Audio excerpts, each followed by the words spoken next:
हमारे चैनल को सब्सक्राइब जरूर करें ताकि आपसे हमारे मजेदार कार्टून कभी ना छूटे। शांतनु अपने दादाजी के जन्मदिन पर हर साल मंदिर की दान पेटी में चिट्ठियां डाला करता था। यार शांतनु, तुम हर साल आज ही के दिन ये कैसी चिट्ठी इस दान पेटी में डालते हो? ये चिट्ठी मेरे दादाजी के लिए मैं लिखता हूँ। दादाजी? ऐसी क्या बात है जो तुम अपने दादाजी के इतने करीब हो? हर साल उनके जन्मदिन पर चिट्ठियां लिखते हो। अरे मुझे भी बताओ, आखिर ऐसी क्या बात थी तुम्हारे दादाजी में? मेरे दादाजी? चलो बताता हूँ आज कि मैं उनकी इतनी इज्जत और उनसे इतना प्यार क्यों करता हूँ। वो मेरे जन्मदिन पर हर साल मुझे इसी मंदिर पर लेकर आया करते थे। शांतनु अपने दोस्त राजू को शुरुआत से सारा किस्सा बताने लगता है। करीब 25 साल पहले की बात है। शांतनु के दादा करमचंद जी का जीवन संघर्षों से भरा था। उन्होंने एक ढाबे में झूठी प्लेट धोने का काम करते हुए शांतनु के पिता जीवनलाल को बड़ा किया था। पिताजी, मुझे शहर में नौकरी लग गई है। अब आपको इस ढाबे में काम करने की कोई जरूरत नहीं है। अरे वाह, तुम्हें बहुत मुबारक हो बेटा, बहुत मुबारक। मुझे तुम पर नाज है, लेकिन ये प्लेट धोने का काम करके ही मैंने तुम्हें इस काबिल बनाया है बेटा। आज अच्छे दिनों में इस काम को कैसे छोड़ सकता हूँ? लेकिन पिताजी, अगर आप यहाँ काम करते रहोगे तो मैं इतनी दूर शहर में रोज नौकरी करने कैसे जा पाऊंगा? मेरी बात सुनो बेटा, तुम आराम से एक किराए का मकान लेकर अपनी नौकरी करो। मैं यहाँ काम करते हुए हमारे अपने घर की देखभाल करूंगा। जब तक मेरे शरीर में जान है तब तक तुम मेरी बिल्कुल फिक्र मत करना। हाँ? और वैसे भी मैं हर महीने तुमसे मिलने आता रहूंगा और तुम भी अपने घर आते रहना। ठीक है पिताजी, जैसा आप सही समझें। कुछ ही सालों के बाद जीवनलाल ने ब्याह करके उसी किराए के मकान में अपना घर बसा लिया था। एक दिन सुबह सुबह ही जीवनलाल ने अपने पिता करमचंद जी को फोन किया। अरे हाँ, बोलो बेटा, कैसे हो? बड़े दिनों बाद याद किया। सब ठीक तो है ना? पिताजी, ये खुशखबरी है, आप दादा बन गए हैं, आपका पोता हुआ है। अरे वाह वाह बेटा वाह, खूब खूब बधाई हो बेटा, खूब खूब बधाई हो। जुग जुग जियो मेरे लाल, जुग जुग जियो। खुशियां तुम्हारे कदम यूं ही चूमती रहे। पिताजी, आपको आना होगा। हमारे घर के चिराग का नामकरण संस्कार करना है। मैं चाहता हूँ कि उसका नाम आप ही रखें। मैं जरूर आऊंगा बेटा, जरूर आऊंगा। हाँ, नामकरण संस्कार के दौरान जीवनलाल के बेटे और अपने पोते का नाम शांतनु रखा। बेटा जीवन, आज मैं खुद को पूरा महसूस करने लगा हूँ। तुमने मुझे हर वो खुशियाँ दे दी है जिनसे मैं न जाने कब से दूर हो चुका था। अब बस खुशी खुशी मौत का इंतजार करना बाकी है। मेरी हर ख्वाहिश तुमने पूरी कर दी है बेटा। ऐसी बातें मत कीजिए पिताजी, अभी तो मेरी तरह आपको अपने पोते की भी परवरिश करनी है ताकि वो मुझसे भी बड़ा आदमी बन सके। अब लग रहा है मुझे अपने इस बादशाह के खातिर अपने ढाबे की नौकरी से रिटायरमेंट लेनी ही पड़ेगी। ससुर जी, अगर बुरा ना माने तो मैं भी एक बात कहना चाहती हूँ। हाँ बहू, कहो ना, क्या बात है? अब हमारा भी परिवार बढ़ चुका है। शांतनु की परवरिश की बड़ी जिम्मेदारी हमारे ऊपर है। इस किराए के मकान में रहकर कब तक तनख्वाह का एक हिस्सा इस घर के किराए में हम खर्च करेंगे? क्या आपको नहीं लगता कि हमारा भी अपना खुद का घर होना चाहिए? बेटा साफ साफ कहो, तुम कहना क्या चाहती हो? मैं ये कहना चाहती हूँ कि ससुर जी, जब अपने काम से रिटायरमेंट ले ही रहे हैं तो गांव का वो घर भी बेच दे जिससे हम शहर में अपना खुद का घर ले सके। इससे किराए की भी बचत होगी खर्च में। ये कैसी बात कर रही हो तुम रूपाली? पिताजी के पास अपनी संपत्ति के नाम पर सिर्फ वो घर बचा है। होश में तो हो तुम?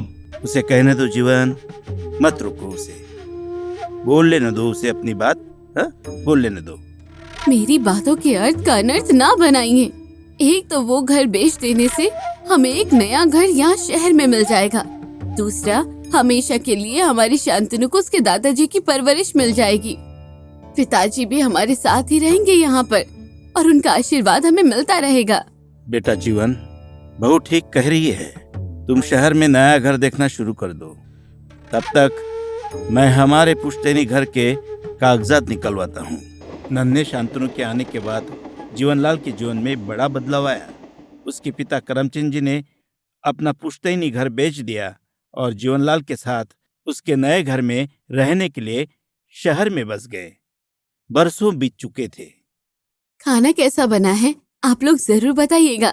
सुनो रूपाली, तुम्हारे नौकर के हाथों में तो बड़ा स्वाद है, खाना बहुत ही लजीज बनाता है। नौकर? कौन नौकर? हमने तो इस घर पर कोई नौकर नहीं रखा है। फिर वो कोने में बिना कांटा चम्मच के हाथों से खाना खा रहे अंकल कौन है? रूपाली के सहेलियों का इशारा उसके ससुर के तरफ था। खामोश रहिए। अपनी सहेलियों को समझा दो रूपाली के हाथों से जो खाना खा रहा है वो तुम्हारे ससुर और मेरे पिताजी हैं। आज के बाद दोबारा ऐसी बात गलती से भी ना करें। ठीक है, लेकिन मेरी सहेलियों का इसमें क्या दोष है? आप अपने पिताजी को समझाते क्यों नहीं कि ये गांव के संस्कार अब शहरों में नहीं चलते? इतना समझाने के बावजूद उन्हें हाथों से ही खाना है। चुप करो तुम रूपाली, दोबारा इस बारे में तुम कोई बात नहीं करोगी। तमाशा बना के रख दिया है हमारे बेटे के जन्मदिन का। जीवनलाल और रूपाली की कहा सुनी में सारे मेहमान वापस चले गए थे। दादाजी अब उदास से हो चुके थे। क्या हुआ दादाजी, आज आप मुझे कहानी नहीं सुनाएंगे? मैं उदास नहीं हूँ मेरे बच्चे, बस थोड़ा सा सहम गया हूँ अपने उस फैसले पर जो तुम्हें देखते ही फौरन ले लिया और अपना घर गांव छोड़कर यहाँ शहर आ बसा। आज कहानी रहने दो मेरे बच्चे। आओ, तुम्हें आज मैं मंदिर लेकर जाता हूँ। ठीक है, चलिए चलते हैं दादाजी। शांतनु की अब समझने लायक उम्र हो चुकी थी। आने वाले सप्ताह में उसकी हॉस्टल के लिए रवानगी होनी थी। आप ये कैसा कागज इस दान पेटी में डाल रहे हैं दादाजी? भगवान जी के नाम तेरी सलामती और खुशियों के लिए चिट्ठी लिखा हूँ मेरे बच्चे। तू इतनी दूर हॉस्टल जाने वाला है ना, वहाँ अब भगवान जी ही तेरा ख्याल रखेंगे। आपको क्या लगता है दादाजी, भगवान जी ये चिट्ठी पढ़ते होंगे? हाँ, अगर तुम्हारे मन में उनके लिए भरोसा है तो जरूर पढ़ेंगे। अच्छा, चलो अब भगवान जी को प्रणाम करो और घर चलते हैं। हाँ ठीक है दादाजी, चलिए चलते हैं। कुछ दिनों बाद शांतनु अपनी पढ़ाई के लिए हॉस्टल चला गया। सुनिए जी, मैं आपसे कुछ बात करना चाहती हूँ। हाँ बोलो, क्या बात है? मैं ये कहना चाह रही थी कि शांतनु के हॉस्टल चले जाने के बाद ससुर जी बिल्कुल अकेले पड़ गए हैं। वो हमारे शहरी रिवाजों में भी खुद को शामिल नहीं करना चाहते। जब भी मेरी सहेलियां आती हैं तो उन्हें लेकर मेरा मजाक बनाती हैं। तो इसके लिए मैं क्या कर सकता हूँ रूपाली? अब पिताजी को बदल तो नहीं सकता हूँ ना? क्यों ना हम पिताजी को वृद्धाश्रम में दाखिल करवा दे। वहाँ उनकी उम्र के और भी लोग होंगे जहाँ वो अच्छे से घुल मिल जाएंगे।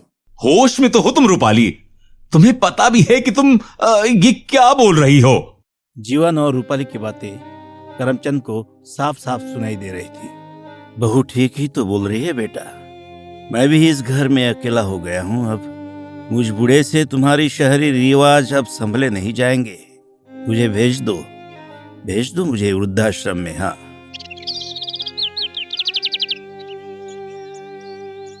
उस वक्त मैं हॉस्टल में था जब मेरे दादाजी को मेरे पिताजी ने वृद्धाश्रम में दाखिल करवा दिया। मुझे हॉस्टल से छुट्टी मिलने पर भी इसीलिए घर जाने का मन नहीं करता, क्योंकि दादाजी के बगैर घर में कुछ भी अच्छा नहीं लगता। तो तुमने अपने दादाजी को वृद्धाश्रम में खोजने की कोशिश नहीं की? मैं कुछ ही दिनों के लिए घर जाता था। हर बार वो शहर मेरे लिए नया ही होता था। मैं कहाँ अपने दादाजी को खोजता? मुझे तो उनका चेहरा भी याद नहीं रहा। क्या पता वो मेरे सामने से गुजर जाएं और मैं उन्हें पहचान भी ना पाऊं। इसीलिए मैं उनके हर जन्मदिन पर भगवान जी के मंदिर में चिट्ठी रखकर उनसे अपने दादाजी को मांगने आता हूँ। अब वही मुझसे मेरे दादाजी की भेंट करा सकते हैं। तुम्हारी कहानी सुनकर बहुत दुख हुआ शांतनु। मैं प्रार्थना करूंगा भगवान जी से कि तुम्हारे दादाजी जहां कहीं भी हो सुखी रहें। अच्छा, अब चलते हैं। पिताजी ने फोन करने को कहा है। बोल रहे थे कि कोई खुशखबरी देंगे। जीवनलाल के लिए आज महत्वपूर्ण दिन था। आज उनकी तरक्की होने वाली थी। आप सभी को हम एक खुशखबरी देना चाहेंगे। मैं और आपकी मालकिन जी ने ये तय किया है कि हमारी कंपनी के मैनेजर जीवनलाल जी को उनकी मेहनत के लिए तरक्की दिया जाना चाहिए, इसलिए हम उन्हें इस कंपनी का सुपरिंटेंडेंट बना रहे हैं। आज से इस पूरी कंपनी की देखरेख और सभी की जिम्मेदारी जीवनलाल जी के सिर पर रहेगी। जीवनलाल जी, आप जरा मेरे दफ्तर में आइएगा। जी हुजूर, अभी आ रहा हूं। तुम्हें पता है जीवनलाल, ये तरक्की तुम्हें क्यों मिली है? हुजूर, आपने मेरी मेहनत को देखकर मुझे तरक्की दी है। वो सब तो है ही जीवनलाल, पर ये तरक्की तुम्हारे पिताजी का आशीर्वाद है। तुमने जब नौकरी मांगते समय उनके संघर्ष के बारे में मुझे बताया था, तभी से मैं तुमसे बहुत प्रभावित हो गया था। मुझे पता था कि एक मेहनतकश पिता का बेटा भी मेहनती ही होगा, जो इस कंपनी को नई ऊंचाइयों तक ले जाएगा।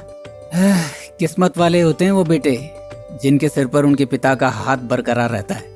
जीवनलाल बिल्कुल शांत होकर दफ्तर के बाहर निकल गया। जीवनलाल के कंपनी की मालकिन मीना जी अपने पति किशोरी लाल जी के सामने एक प्रस्ताव रखती है। सुनिए जी, हम दोनों अपने माँ बाप के बिना ही अपनी जिंदगी को यहाँ तक लेकर आए हैं, पर इसमें हमारे बेटे चिंटू का क्या दोष है? मैं समझा नहीं मीना, हम दोनों तो है ना चिंटू के माता पिता। मेरे कहने का मतलब ये है कि बिना बुजुर्ग के घर में बच्चों को संस्कार नहीं मिल पाते। चिंटू कई दिनों से ये जिद कर रहा है कि उसे दादाजी चाहिए, उनसे उसे कहानियां सुननी है। हाँ, बच्चे की जिद जायज है, पर इस बात पर हम बिन माँ बाप के इंसान क्या ही कर सकते हैं? बिल्कुल कर सकते हैं। क्यों ना हम वृद्धाश्रम से किसी बुजुर्ग को ले आएं, चिंटू के दादाजी के रूप में। तुम सच कह रही हो मीना? तुमने तो मेरे मन की ख्वाहिश को पूरा करने की बात कह दी। न जाने कब से मेरा दिल पिता के स्नेह के लिए तड़प रहा था। उसकी कमी को मैं महसूस करके रोता आ रहा था।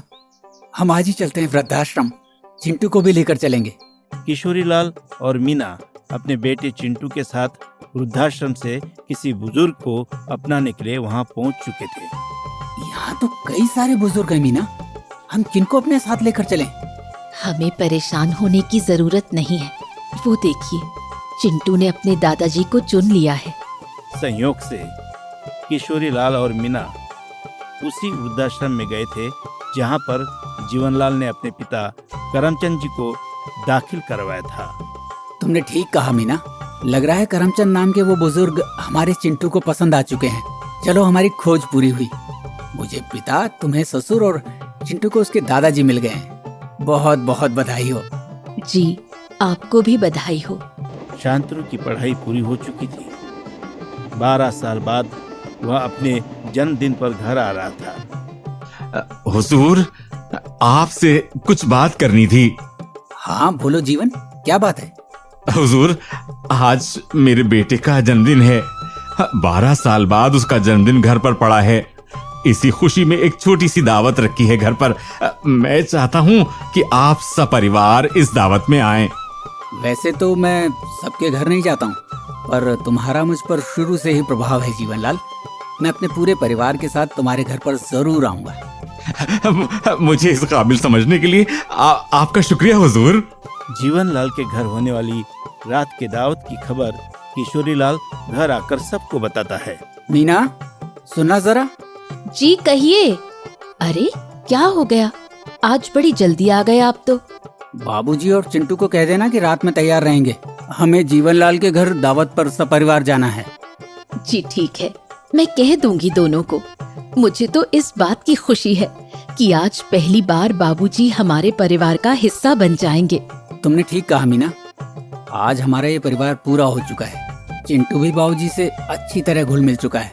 हमेशा उन्हीं के कमरे में सोता है, उन्हीं से कहानियां सुनता है। मन को बड़ी तसल्ली मिलती है अपने परिवार को इतना खुश और संतुष्ट देखकर। जीवनलाल के घर पर दावत की तैयारियां पूरी हो चुकी थी। बेटा आप लोग दावत से हो आइए। मैं यहीं गाड़ी में ही रहता हूँ।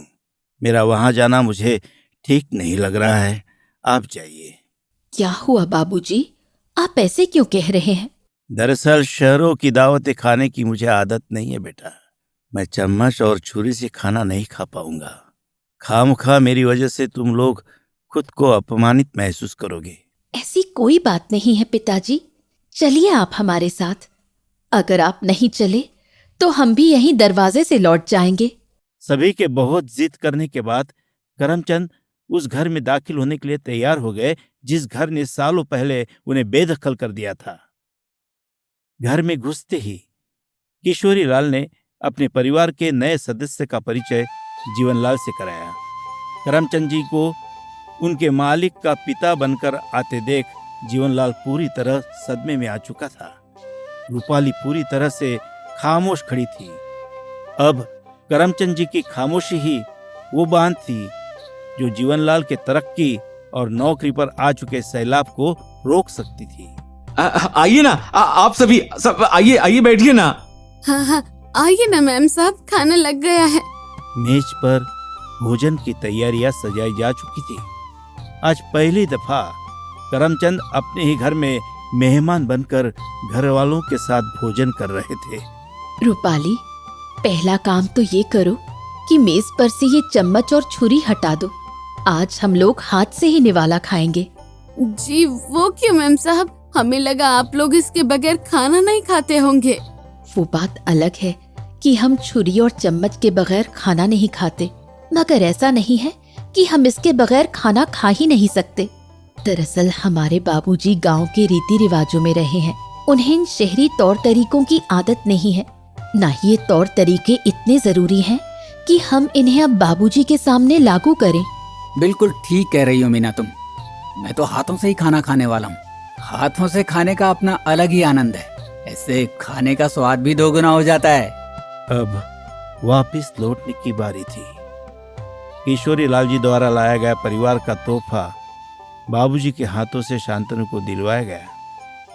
शांतनु को उसके जन्मदिन का तोहफा और खूब सारा आशीर्वाद देकर करमचंद जी उसे अपने दादाजी की याद दिला गए।